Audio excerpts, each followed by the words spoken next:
Yadda ake bude sabuwar budurwa. Yadda ake bude sabuwar budurwa shine akwai bayani masu muhimmanci kuma masu inganci da zan faɗakar kuma in gaya muku yau abinda angwaye da yawa ya kamata a ce su san shi a gurin bude ta budurwa ɗin. Akwai rarrashi na farko, akwai tattausan magana, akwai magana masu laushi masu taushi a lokacin da buraka yake shiga cikin farjin matarka. Ka tabbatar da lokacin ka ɗan dawo da nisuwarka cikin jikinka. Idan babu wannan nisuwa a gurinka, to fa an samu matsala ran kai daɗe. Domin har ga alaraman nan akwai zafi. Akwai zafi fiye da tsammaninka. Dole sai ya zama kana da tattausan magana. Idan ta zo ta kasance kuma a sakarinka babba ne, to kuma baka da nutsuwa a tattare da kai, to tabbas abin zai yi mata yawa. Ga rashin nutsuwanka, ga girman zalmalolinka, ga shi yadda kake buga mata shi ko kuma kake tura mata shi babu tausayi kamar kana mata fyaɗe. Ba haka abin yake ba. Har ga Allah lamarin nan akwai zafi. Idan za ku zauna ku nutsu ku ji abubuwan da zan faɗa muku, tabbas insha Allah za ku samu faɗakuwa ga sabbin ma'aurata ko kuma ko ajiye bidiyo ɗin idan wani abokin ku zai aure sai ku tura mishi shi kyauta, saboda wannan gudumawa ce babba da za ku bashi. Akwai part 1 ɗin, akwai kuma wannan part 2 ɗin shi. Idan ka shiga cikin profile ɗin za ku kalla bude sabuwar amarya, wannan shine part 1 ɗin da muka yi, amma kuma wannan shine part 2. Lallami da lumana dole ne za a kwatanta muku, saboda wasu ce ba su gane ba me nake nufi ko me nake son faɗa a nan gurin. Abin da nake nufi kuma abin da nake son faɗa nan shine idan ka zo shigar da azzakarinka cikin farjinta, shi yasa aka ce ku yi wasa, saboda duk abin da ya kamata in faɗa a part 1 na faɗe shi. Don Allah in baka samu ba ka je part 1 ɗin ka saurara, yana cikin shafin nan bude sabuwar amarya, sabuwar budurwa amarya, sorry amarya, wannan kuma na saka mishi bude sabuwar budurwa. So lokacin da ka zo kake shigar da azzakarinka cikin farjinta, kamata yi kayi wasa da ita, ta san daɗi, ta fara jin daɗi. Ma'aurata da yawa kuskuren da kuke fara yi maza a daren farko ne. Kai matarka ko bazawara ce yau ka aure ta, a daren ku na farko zaka fara fahimtar da ita kai mai son wasa ne, kuma kai mai son a ji daɗi ne a gurin jima'i. Ba wai kawai ka ci ta ka tashi haka ba, a'a no, ana son ka samu kana fahimtar da ita ta gane jin daɗin kafin nan ta ɗan ji zafin na ɗan wani lokaci, saboda ka san buɗe ta dole za ta ji zafi. To shi yasa ake so ku kasance kun nuna wa matar ku cewa abin fa nan gaba zai yi daɗi. Amma wasu zaka ga kawai sabuwar amarya daga an yi sallah an yi wallahi wasu ko sallah ma ba sa yi, kawai to shi abokanan shi sun dan babbashi maganin karfin maza da su waye ya zo yana son ya kashe yar mutane, sai ya ce ai ita ma ta sha kayan mata ko ta cika zan amarci ko waye. Ku gane abun nan da ake basu ba wai ana basu bane saboda su zo su fi karfin ku ba, a'a. Mace in za ta yi aure gyara ta ake saboda mijin ya zo ya ji daɗi, mijin ya ji daɗi kuma ta fitar da ni'ima. Ba wai ana bata bane ta zo ta gwada karfi da kai, ina. Mace ba za ta taɓa gwada karfi da namiji ba, sai dai idan shi ɗin ba namijin bane ba. Ina son ku gane, saboda maza da yawa sun ɗauka abin nan sun saka a kwakwalwarsu, sai su ce wai ai ita mace ita ma an bata kayan mata a gida ko kuma an bata wasu abubuwa, shi ma to dole yana gani dole ya ƙara ƙarfin maza ko kawai wani abu wanda zai zo ya cutar da ita ba tare da shi ya sani ba. Ku gane, yau na faɗa muku ba ana bawa mace bane wannan maganin domin ta zo ta yaƙe ka ba, no, ana ba ta wannan magani ne domin ka zo da ka saka buraka ka ji daɗi tamkar ka bar duniyan nan, ba ka ma ƙasar ga baki ɗaya ka ji daɗi. So ake ta zo ta faranta wa mai gida, ba wai ta zo kawai mace kana cin ta salam kamar ruwa, kawai dai kokari kake ka biya bukatan ka ba tare da tana da daɗi ba. So back to our business. So ina son ku gane cewa idan ka zo saka burakan nan a hankali, kana baby na ba za ki ji zafi ba, tana washi zafi ka ce a no ki dan haƙura saura kaɗan, kin ji. Kuma kana yi da wayo, kai namiji ne, kun yi wayo. A yadda kai wayo ka auro ta, haka za ka yi wayo ka shige ta. Ba wai kai ka ce tun da yau ka samu ta gari ka sauki wahalar ka ba, ba a yin haka. Shi sa nan gaba sai ga mata suna gudun ku, ba san kuma daɗin jima'i ba, saboda kai kana ga ka samu abinci yanzu kawai sai ci tunda yunwa ne kai mayunwacin zaki. Ba haka ake yi ba.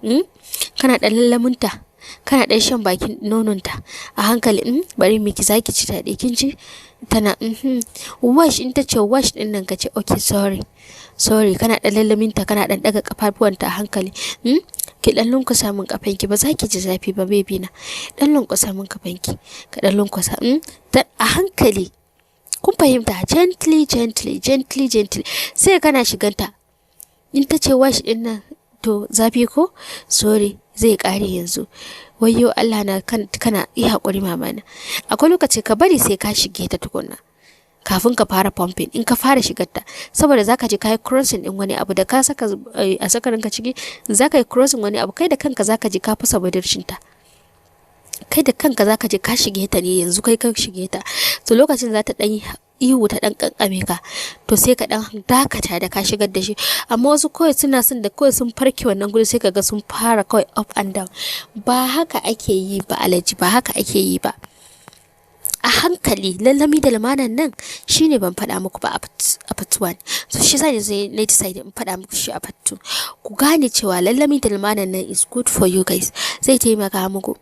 Idan har kana cinta lokacin da kake saka mata dinnan, kana lallaminta, to zai zama wani memory ne, kar ku manta, wani memory ne da bai gushewa a kwakwalwarku. Duk sanda ka tuna, wani tarihi ne wanda bai goguwa a kwakwalwar daga namijin har macen. Daren farko ba wani special rana ne mai tabbatar muhimmanci da tarihi a rayuwar ma'aurata. So wani lallami da limanan shine nake so kai.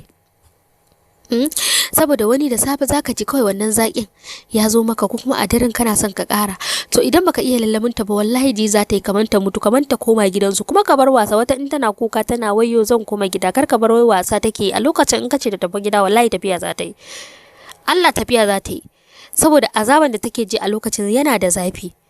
So amma idan ka iya mata a hankali to sai kaga ta yi shi. To kuma ba wai duka aka ce sai dole ranar zaka gama shigar ta ba, gaskiya idan wani social din karamar yarinya ce sosai ka yi a hankali, ba wai kawai ka shige ta burin sai ka shige ta directly ba, sai mutane sun zo sun gane cewa ka yi sadu da ita, ba ta iya tafiya, ba ta da a hankali gently, yadda ita ma tana jin zafin.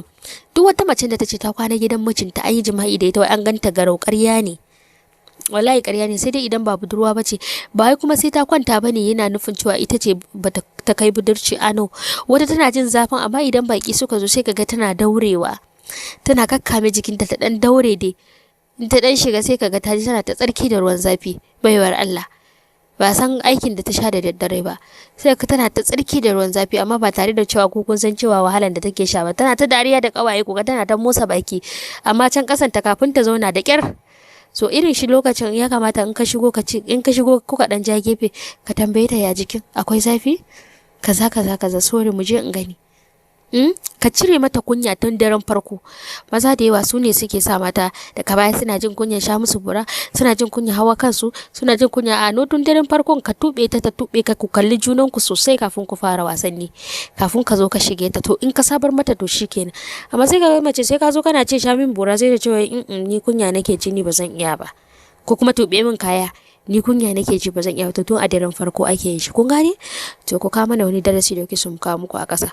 So kar ku manta, har ila yau muna private classes din, muna practicals da muke yi, ko kuma wani bayani kake so ka yi magana, kake so a maka kai special kai ne classes, so biya za ka yi. In ka san baka da kuɗi ma ka ɗauki number na, saboda in ka zo kace salam ba register za ka yi ba, kai a banza. Saboda ni salam ma ni gogewa nake, hada musu tas nake na goge su in cire su daga list ɗina. So abin da ya kamata ku yi, ga number nan 080 65 47 95 29, wannan shine number din. Kun fahimta? Wato 0800 65 47 95 29, wannan shine number din. A WhatsApp kadai za ku yi magana, don ko kira baya shiga. To kuma albishirin ku ga 'yan Libya da 'yan ina da suke zuwa, nake gani kamar suna da hankali, more especially 'yan Nijar, ina yi da ku, kuna da hankali mutanen nan, ina yi da ku. Amma kun ga 'yan ƙasar mu Najeriya su ma lokaci sai a hankali. To wallahi ina nan daidai da zamanin kowane dan iska. In dai har ka zo min WhatsApp wai kana kira na, to ba shiga take ba. In ta nuna maka ta shiga, to WhatsApp dan ƙarya suka maka, don ni ko baya zuwa waya ta gaskiya. nuna maka zai ya shiga. Ni bana maganin ta a banza kake. In ka zo kana mun wani salam baka da kuɗi daga 10,000 zuwa sama. In ka san wannan 10,000 da zuwa sama bai a jihunka, please ka mantar da ka ga number Mimi. Ka mantar da ka ga number Mimi love. Yawa idan har kasancewa baka da wannan to baka ga number Mimi love ba. In ka zo kana min wani salam ko kuma ke kina min salam, saboda akwai mata ai masu daukar lectures ba ai maza bane kawai. Ke ma sai kina da kuɗi yar wata kake cewa idan ke mace ce ai classes zan baki mai amfani wanda zan fito ne ina miki bayani boro in ma bidiyo ce ina muku bayani yadda za ku gane. Yawa to bara lectures a banza maganin Allah.